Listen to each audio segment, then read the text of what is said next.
if you want a beautiful, great Christian girl, then the first thing you need to do is be a great, strong Christian man. You need to require the same things of yourself that you are looking for in a future spouse or someone that you want to date. So in this video, I'm really just going to be describing 6 qualities of a godly man. And I think these are on topic of what is attractive to a Christian woman, because God made us to naturally be attracted to healthy people. This first one's a big one, and it's that a godly man does not demand respect, he embraces responsibility. Every man wants respect, but only a real man wants responsibility. The defining difference between boys and men is responsibility. You can't be a leader, you can't be a strong man if you're unwilling to have responsibility in your life. If you aren't willing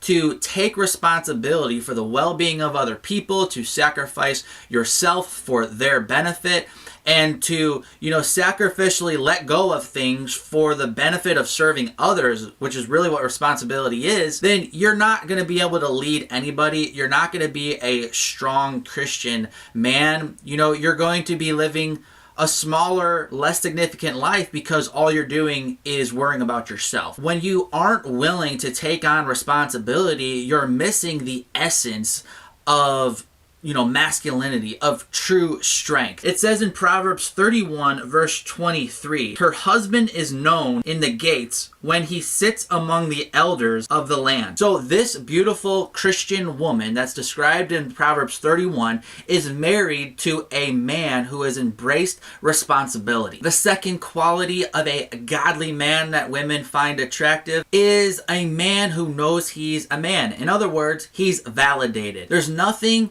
more unattractive to a Christian girl than a guy who doesn't know who he is.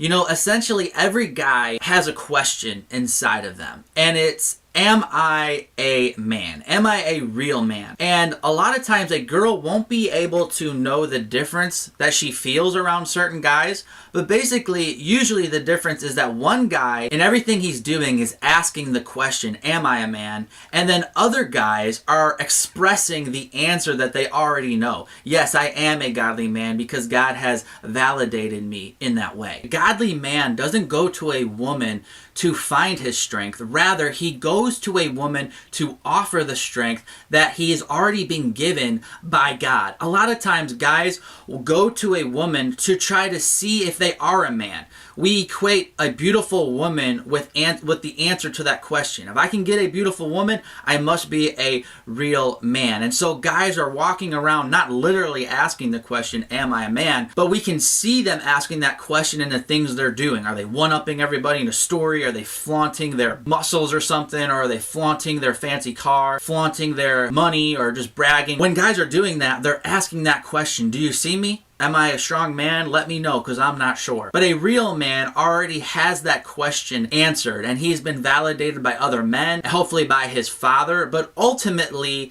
true validation as a man comes when you know that you're a son of God by the grace of Jesus Christ. I learned a lot about validation as a man and getting those questions answered by reading the book Wild at Heart a long time ago. So the book's a little bit dated, and John Eldredge, I don't recommend for deep theology, or if you're a brand new Christian.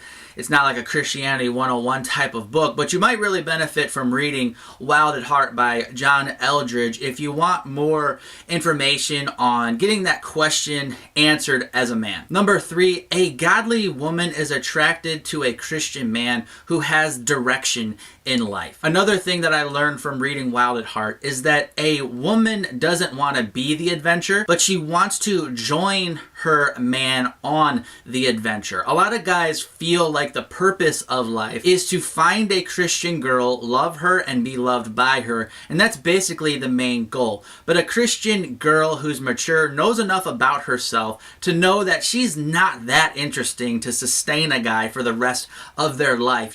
She knows she's not the adventure of a lifetime forever. She wants to be loved, she wants to be cherished, she wants to be pursued, but she knows that this guy's going to need more than her. She doesn't want to be the main focus of life. She doesn't want to be the adventure, but she wants to join a man on an adventure, on a purposeful life. Number 4, a woman's passion for a man correlates to a man's pursuit of that woman. So a Christian girl wants a man who has initiative relationally. Doesn't mean she wants someone who's going to control everything and order what she wants for dinner and all these dumb, superficial types of leadership or masculinity, but she wants a Christian guy to have some initiative.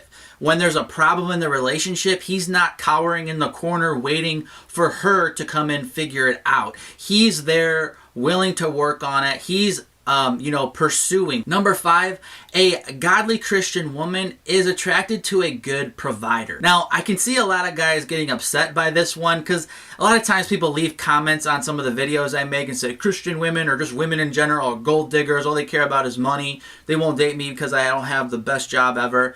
And I get it. Like, a girl can take this out of context and want like a guy just for his money. Obviously, I'm not saying that, and that would be inappropriate and sinful. So yes, of course, a woman can be superficial about how much money a guy makes. And I'm not saying a woman can't make more money than a man or that she can't have a full-time job. Obviously, she can if she wants. And maybe your whole life, she'll make more money. But a good Christian man cares about provision. He cares about finances. And he's going to make sure that his family has what they need one way or the other. He's taking responsibility for the well-being of his family. And so even if a woman doesn't have a family with you, if she doesn't have kids with you, you're not even dating maybe, but, subconsciously or maybe even consciously, a good Christian woman is already thinking about the kids she doesn't even have yet. And that's not selfish. That's not wrong. That's being smart. She doesn't want her kids to be on the street. She wants to make sure the guy she marries is responsible and can provide for the family, or at least cares about the finances and isn't a drifter, so to speak. So to put it another way, I have a young daughter, and yes, when she gets of age and starts dating, I'm going to be teaching her to look at what type of career the guy has and to look at his track record with employment. He doesn't need to make all the money in the world, but I'm going to tell her it's a red flag if he can't hold down a job. And I guarantee you, if you have a daughter one day, or if you have a daughter right now, you're going to be doing the same thing, because we all know a good guy can hold down a job. Number 6, a beautiful Christian woman is basically attracted to a mature Christian man. Boyhood just isn't attractive to mature Christian women. So you can summarize all of these points by maturity. We as men should be maturing into the man that God has created us to be. And if we're doing that, and we're doing our best to honor Christ and just be a godly man according to the scriptures, a woman's naturally going to be attracted to you because God made it that way. Well, again, I'm Mark from ApplyGodsWord.com. I hope you enjoyed this video and maybe you learned something new. Well, thanks for watching, and God bless.